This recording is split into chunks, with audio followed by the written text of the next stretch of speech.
मेरा नाम प्रिया है। मैं बहुत खुश थी कि मेरी शादी रवि से होने वाली है। शादी घरवालों की मर्ज़ी से ही तय हुई है। मेरी भैया की शादी अभी 1 साल पहले ही हुई है।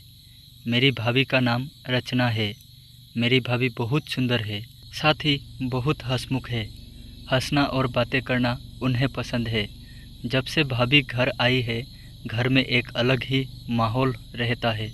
भाभी से मेरी अच्छी बनती है, लेकिन एक बात की वजह से मुझे पता नहीं था कि मेरी सोच इतना बदल जाएगी। एक दिन रवि जब घर आया था, तब मैं, भाभी और रवि साथ में एक कमरे में थे। हम लोग बैठकर ऐसे ही बात कर रहे थे। जैसा कि मैंने पहले ही बताया कि मेरी भाभी बहुत बातें और मजाक करती है। ऐसे ही बातों बातों में उन्होंने रवि से कह दिया कि आपने भी क्या देखकर इसे पसंद किया। आपका दिमाग तो सही है, अभी भी मौका है, आप बच सकते हो, शादी अभी हुई नहीं है। इतना भी होता तो शायद मैं बर्दाश्त कर लेती, लेकिन उसके बाद जो रवि ने कहा उससे मुझे ज़्यादा बुरा लगा। रवि ने कहा कि क्या करूं भाभी, आपकी जैसी सुंदर तो मुझे शायद मिलेगी नहीं, तो अब जो मिली है उसी से कर लेता हूँ। बात मजाक में हो रही थी, लेकिन मुझे वो बात दिल पर लग गई। उस समय मैंने भी बात हंसी में टाल दी, लेकिन मुझे अब वो बात सोने ही नहीं दे रही थी। मैं पता नहीं क्या क्या सोचने लगी थी। मैं अपने आप को भाभी के साथ कंपेयर करने लगी थी। मुझे उनसे और उनकी सुंदर होने से जलन होने लगी थी।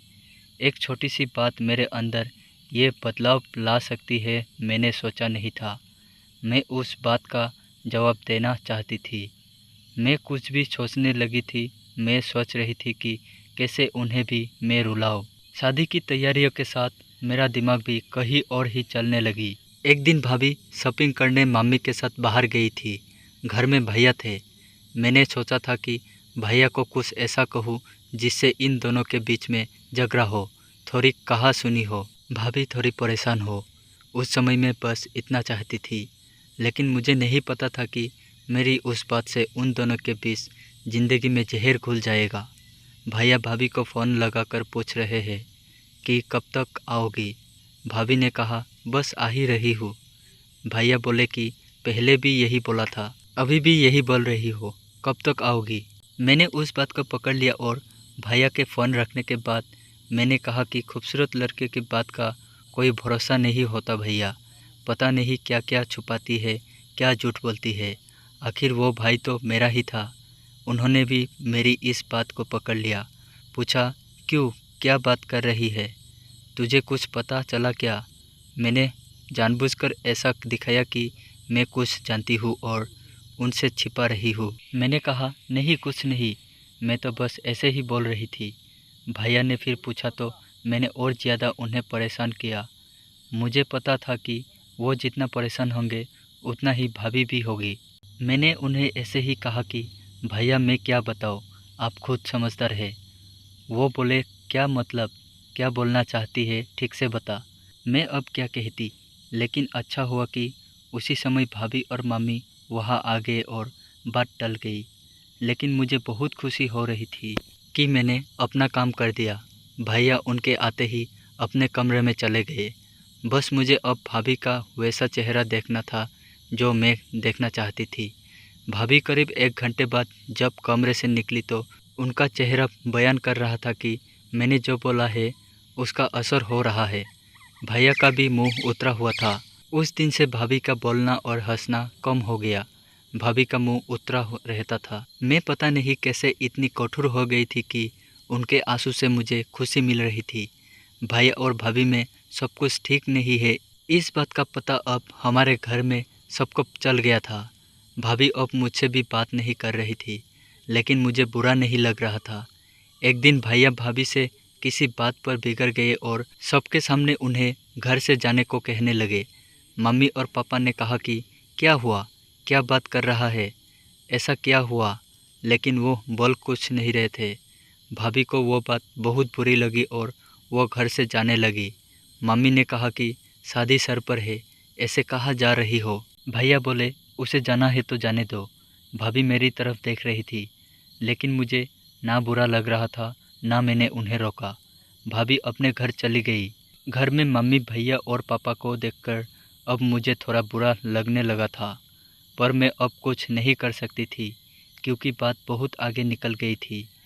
सच बताऊँ तो बात इस हद तक चली जाएगी इसका मुझे भी अंदाज़ा नहीं था। शादी के समय सभी के मुंह उतरे हुए थे और इसका कारण मैं थी, लेकिन ये बात मैं कैसे बता सकती थी। भाभी को मम्मी ने फ़ोन किए लेकिन वो नहीं आई। घर का माहौल ही बदल गया। भैया से सभी पूछ रहे थे कि ऐसा क्या हुआ, लेकिन वो भी कुछ बता नहीं रहे थे। घर की रौनक ही चली गई थी। शादी को एक दिन बचा था और भाभी अचानक ही वापस आ गई। भाभी को देखकर मम्मी खुश थी। मैं अभी भी भाभी से बात नहीं कर रही थी। सोच रही थी कि किस मुंह से बात करूं। मेरी वजह से भाभी इतना परेशान जो हुई।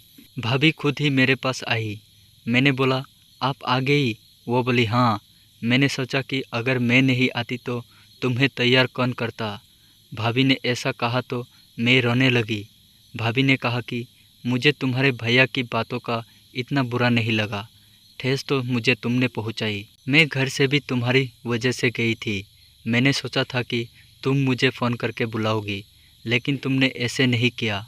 मुझे नहीं पता तुमने ऐसे क्यों किया, लेकिन मैं तुम्हें एक बात समझाना चाहती हूँ। अब तुम्हारी शादी होने वाली है। तुम दूसरे घर जाओगी।